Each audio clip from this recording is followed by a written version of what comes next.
You're under arrest for rape and murder of a female at Cranbrook Road, okay, on the 26th of June 2022 in the early hours of the morning. You do not have to say anything, but it may harm your defence if you do not mention when questioned something you later rely on in court.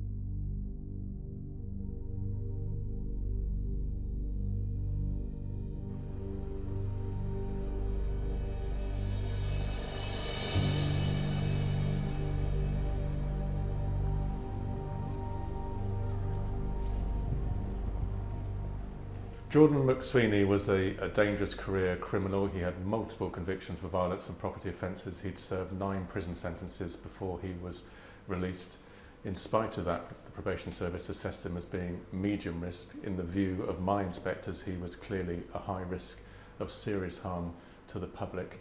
Had he been identified as high risk, that would have meant much tougher controls around him after his release. And it would have meant when he missed successive probation appointments, there would have been much more urgency about getting him back into custody. Jordan McSweeney was released from prison with no known address and with no tag on him, so it's very difficult for the police to track him down when he did fail to meet his appointments. Those gaps have to be filled.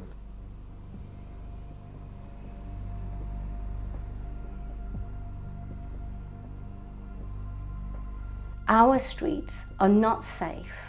Probation work has to be tight, has to be high quality, because the risks, the stake is high, the stake is lives. I think this is just a consequence of an organisation that's not fit for purpose for numerous reasons, one of which is it's a victim of austerity like a lot of public organisations. They have lack of assets, reduced number of staff, high caseload, very pressurised job, and unfortunately these sort of oversights are more common than it should be.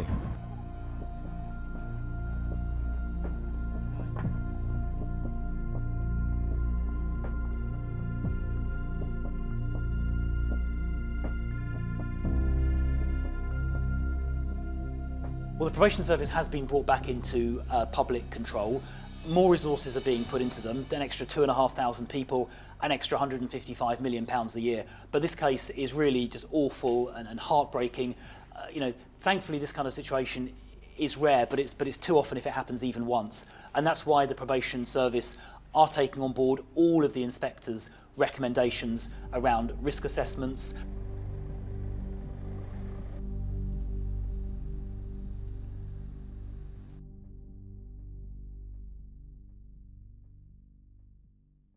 I'll get that little piece of dandruff off.